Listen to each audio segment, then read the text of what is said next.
from now as we'll catch up on the first weekend, the puck drop on the new season for the Lake Erie Monsters. Always a good time as well. Since the phone lines are going to be busy for a minute, you might as well burn it up on Facebook and Twitter and email to be a part of the conversation now.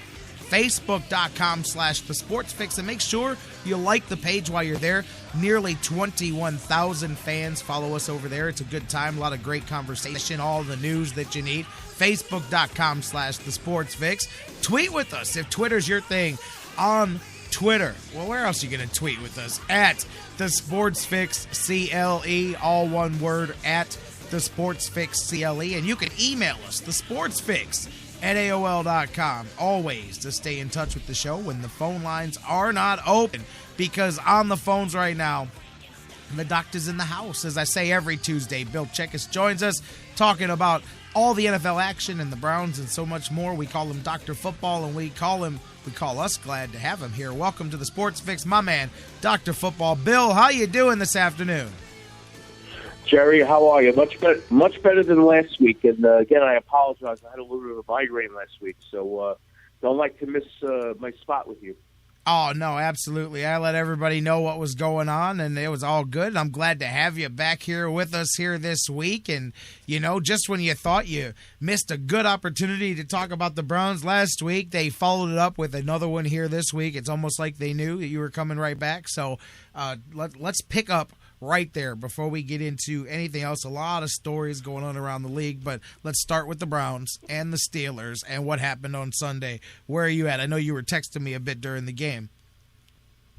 Well, you know, obviously 2 wins in a row means something. That's like the ever prototypical double strike in bowling. You know, you get 2 wins really fast, and you've turned your situation around from staring down the deep, dark abyss of a bad season to, hey, we're looking up. Things are great. Absolutely. And really even greater, obviously, we'll talk more about this, but when you look ahead, too, at what's coming. But, I mean, what surprised you more? I know we were talking during the game a little bit. You were sending me your thoughts, but was it that the Browns won or how definitively the Browns won? Because I had the Browns winning. I know a lot of people had the Browns winning the game, but I don't know too many that thought that they would win it as handily as they did. Yeah, I agree with that, and that's really it. I was surprised that they did it so handily. I've been telling you Pittsburgh isn't the same team that they were last year and in years before. They need to do some rebuilding. You know, it looks good to me.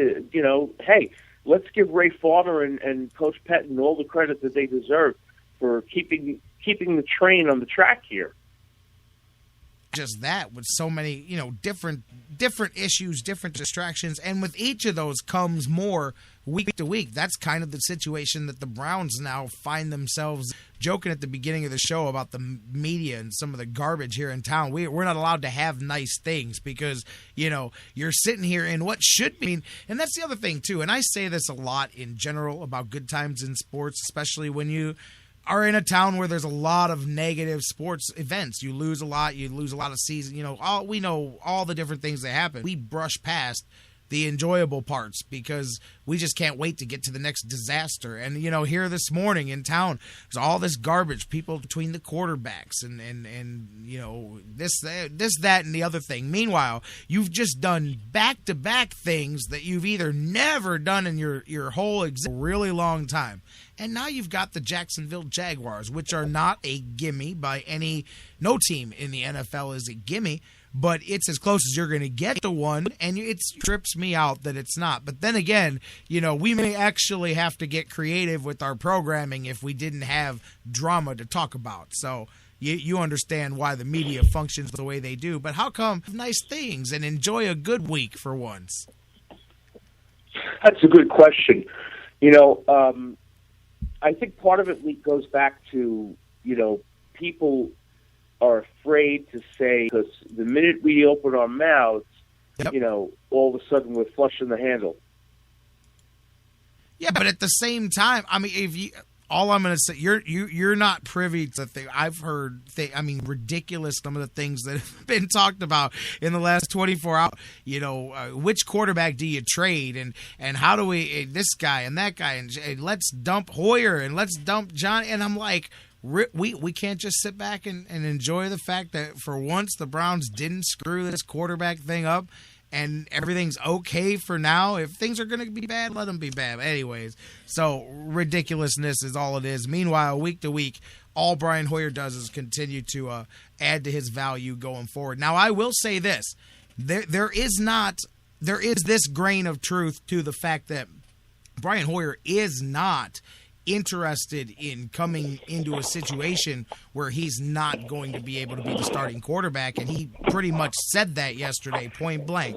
He said he didn't stir up a whole hornet's nest. He was very careful and measured about the way he said it, but he said, of course you guys know how I feel about the Browns, and I want to be here, but I want to be somewhere that I'm going to play. If the choice comes down to backing up here or backing up somewhere else, he'd rather be here. If it's starting here or starting somewhere else, he'd rather be here. But if it's Bowles, he will be starting somewhere in the NFL next season. And I think the Browns are realizing that. Yesterday, Mike Pettin made a very telling comment as well. He said, hey, we still love Johnny Manziel. We still think that we just no longer know when that time is. And I said, well, that'll already tell you that these same discussions that we're having are being had internally. So, yeah, there is a little bit of, we talked about it in the preseason when the Browns missed an opportunity. Well, not really missed. Brian Hoyer said, hey, look, you know what?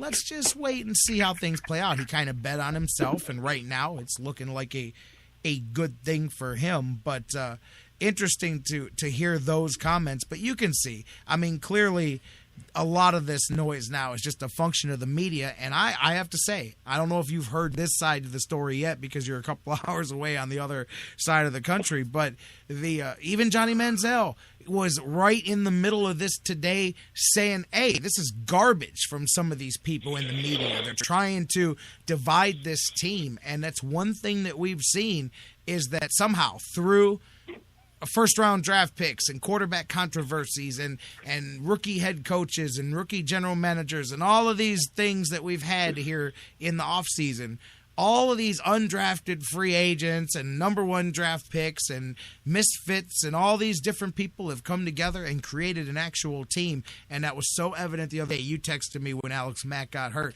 It was so evident by the spontaneous show of respect for Alex Mack when he came off that field. And we're seeing it here again. Johnny Manziel coming right into the middle and going, hey, me and Hoyer are cool. There are no problems on this team. Stop trying to do that.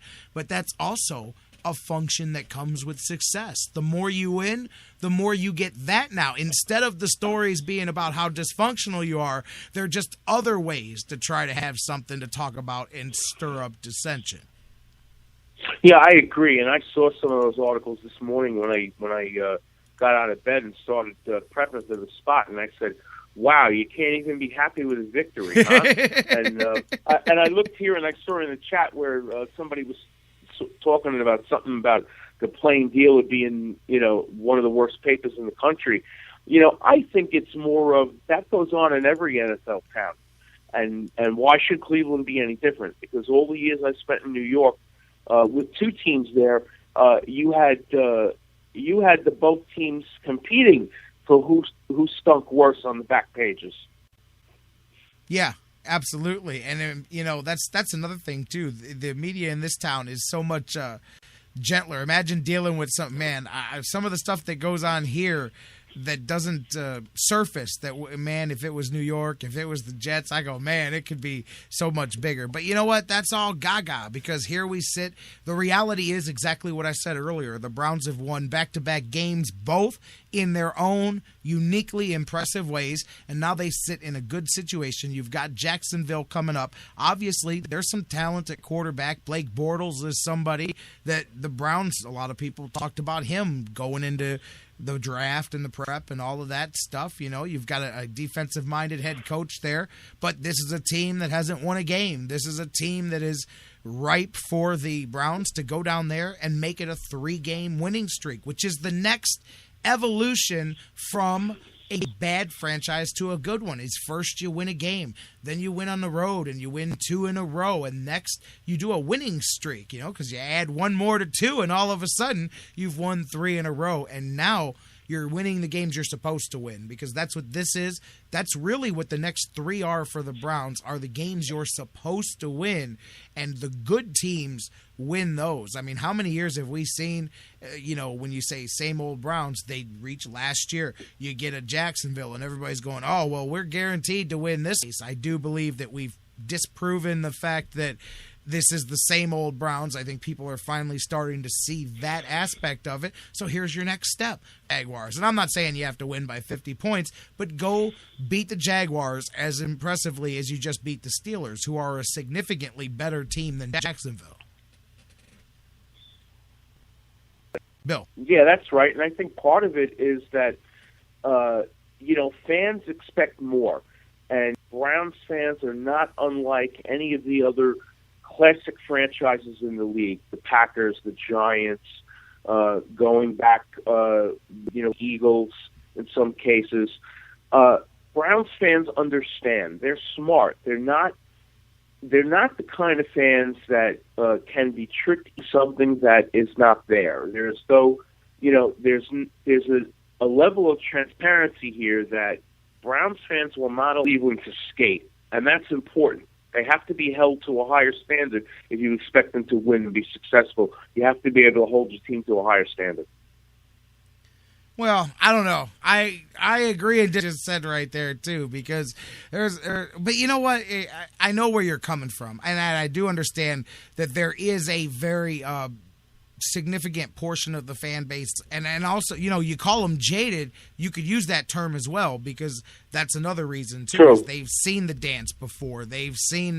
And that's where a lot of it is, more than that. Because I disagree. I will say this: you give the Browns a drop of hope, Browns fans a drop of hope, and they'll grow a rainforest out of it. And that's an admirable trait, because the forest has been so dry that it turned into a desert, and people are thirsty for, But I will say this: when you do get to that sustained level, right? Because I remember back, to the last good run that there was. Really, the only good run in my life is, the late 80s there, when Bernie Kosar and that. And yeah, when the team, that's when you reach the level where, wait a minute, you didn't go get I'm not buying hyped as a Super Bowl team. Yes, you definitely have a different way. Right now, I think it's hard to say that, because the thirst is so real because of what they've been given. So I will say that recent history, I disagree. As far as Bruce over there with the attendance, again, that doesn't matter to me, because that has nothing to do with people go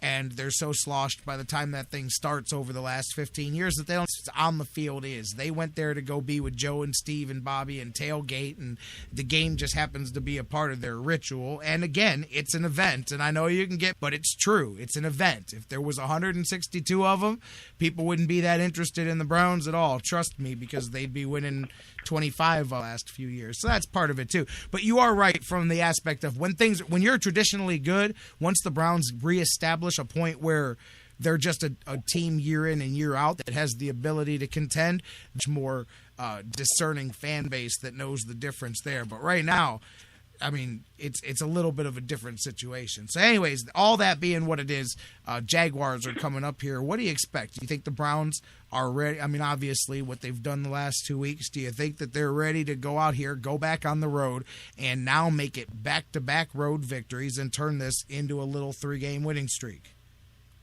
Well, my only concern about that is how much are they going to miss Alex Mack? And, it was good to see. It was good to see that togetherness when and showing concern for him when he was carted off the field. But let's face it, he is one of the premier offensive linemen in the NFL. It's going to be really hard to replace that on a long-term basis. For sure. Coach Pettin yesterday addressed that. There's a couple of different options here that they may go with now that we brought up Alex Mack.